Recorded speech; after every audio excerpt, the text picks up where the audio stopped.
Selamat pagi anak-anak, apa kabarnya? Assalamualaikum warahmatullahi wabarakatuh. Ya, uh, minggu kemarin kita sudah membahas tentang pembelahan sel, maka minggu ini kita akan membahas tentang organ-organ reproduksi manusia. Masih dalam bab yang sama, yang judulnya adalah sistem reproduksi manusia.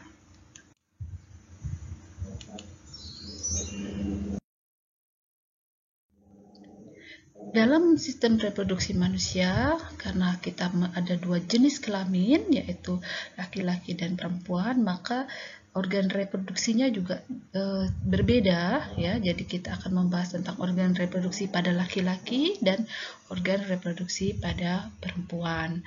Nah, sistem reproduksi pada itu ada yang disebut dengan organ dan ada juga yang disebut dengan kelenjar.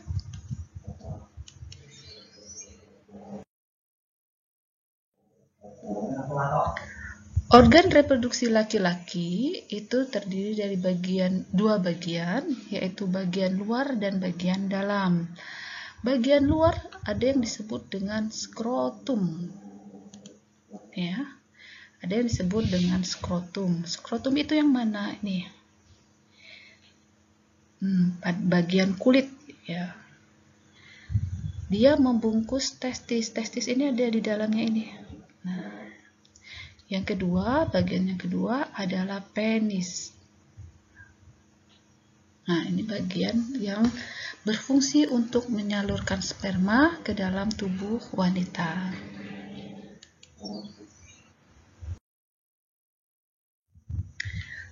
Organ bagian dalamnya, organ reproduksi laki-laki bagian dalam terdiri dari testis. Mana testis? Ini yang berada di dalam skrotum tadi. Nah, di dalam skrotum ini ada testisnya. Di dalam testis itu terdapat saluran yang halus yang disebut dengan tubulus seminiferus, ya. Nah, ternyata di dalam tubulus seminiferus itu terjadi proses pembentukan sperma. Jadi spermatogenesis atau proses pembentukan sperma itu terjadi di tubulus seminiferus. Tubulus seminiferus terdapat di dalam testis. Testis terdapat di dalam skrotum.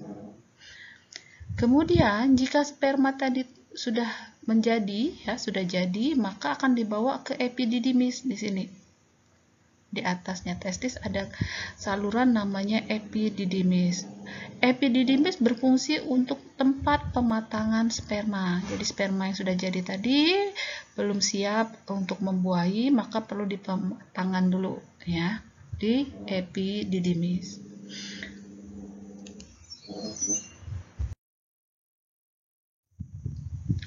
Setelah sperma tadi matang di epididymis, kemudian sperma nanti akan dibawa oleh saluran yang panjang ini, namanya saluran vas deferens, menuju ke kantung sperma atau vesicula seminalis. Saya ulangi. Sperma yang sudah matang di epididymis akan diangkut melalui saluran yang panjang namanya vas deferens menuju ke kantung sperma atau vesicula seminalis. Di dalam kantung sperma ini dia akan disimpan sementara sebelum dikeluarkan. Jadi sperma itu fungsinya sebagai tempat penyimpanan, kantung sperma itu fungsinya sebagai tempat penyimpanan sperma sebelum dikeluarkan.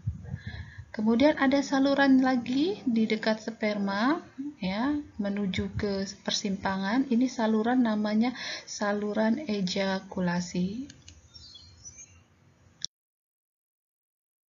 Kita masuk ke sini, ya. Ini namanya ada saluran ejakulasi. Saluran yang menghubungkan antara kantung sperma dengan uretra. Jadi kalau sperma mau keluar itu, maka dia harus melewati saluran ejakulasi baru menuju ke uretra. Uretra itu merupakan uretra ini saluran di dalam penis yang merupakan saluran dari urin sekaligus saluran dari kantung sperma. Jadi dia bisa mengeluarkan sperma, bisa juga mengeluarkan urin.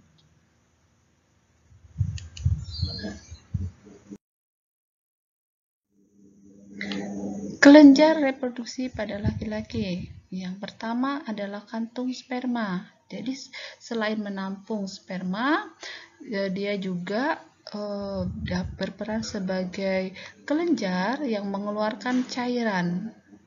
Fungsi cairan tersebut adalah sebagai makanan atau nutrisi bagi sperma. Jadi agar spermanya tidak mati di dalam kantung sperma, maka disediakan nutrisi atau makanan.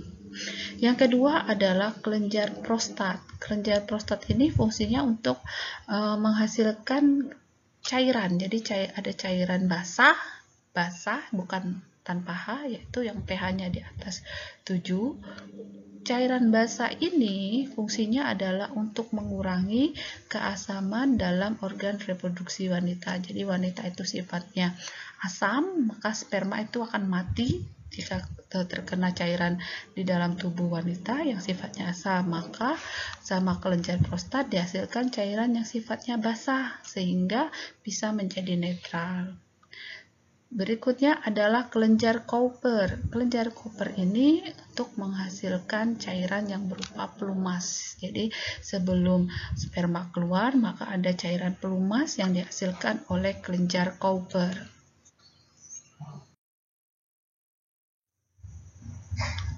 Kita masuk ke organ reproduksi wanita. Sama halnya pada organ reproduksi laki-laki, organ reproduksi wanita juga dibagi dua, bagian luar dan bagian dalam. Bagian luar itu terdiri dari vulva, ya, dan labium. Vulva adalah celah terluar dari organ reproduksi wanita. Celah tadi adalah muara dari saluran urin dan muara dari saluran vagina. Labium adalah bagian yang menutupi vulva.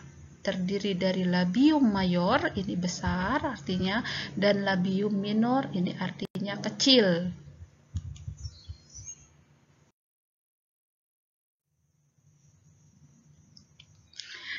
Nih kita lihat ini gambar organ reproduksi wanita tampak samping ya. Jadi kita lihat ini adalah saluran uretranya wanita di sini.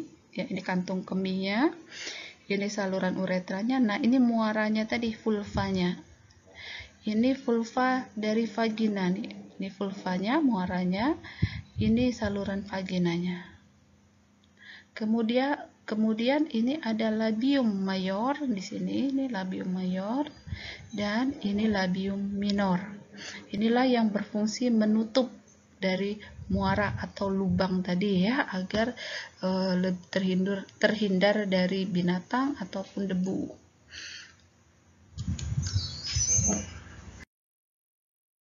Selanjutnya kita masuk ke organ reproduksi wanita bagian dalam.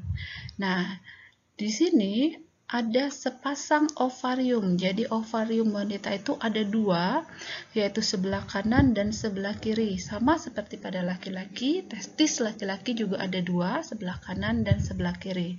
Kalau tadi testis fungsinya untuk membentuk sperma, maka ovarium fungsinya adalah membentuk ovum atau yang disebut juga dengan sel telur.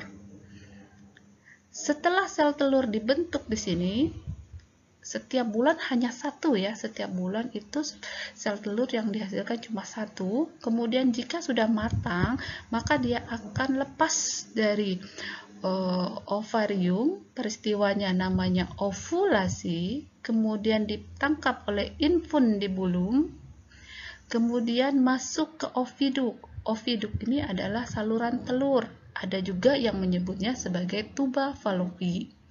Kemudian si ovum tadi akan menunggu di saluran telur ini, menunggu sperma masuk.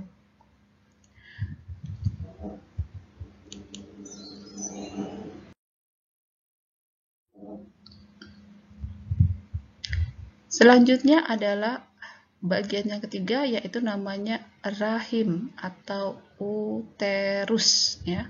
Di sini adalah tempat tumbuh dan berkembangnya janin. Jadi jika ada bayi atau janin maka dia berada di rahim atau uterus ini. Berikutnya adalah serviks ya. Serviks ini adalah bagian dari rahim yang menyempit. Nih, bagian ujung rahim yang menyempit. Selanjutnya adalah vagina. Nih, vagina. Ini adalah sebagai jalan keluar bayi. Dari bayi itu keluar akan lewat sini, kemudian keluar darah menstruasi, maka darah menstruasi ini akan juga lewat sini, dan sekaligus sebagai alat kopulasinya wanita. Kalau pada laki-laki tadi alat kopulasinya penis, pada wanita alat kopulasinya adalah vagina. Oke. Demikianlah tentang organ-organ reproduksi pada manusia. Sampai ketemu lagi pada lain kesempatan. Terima kasih.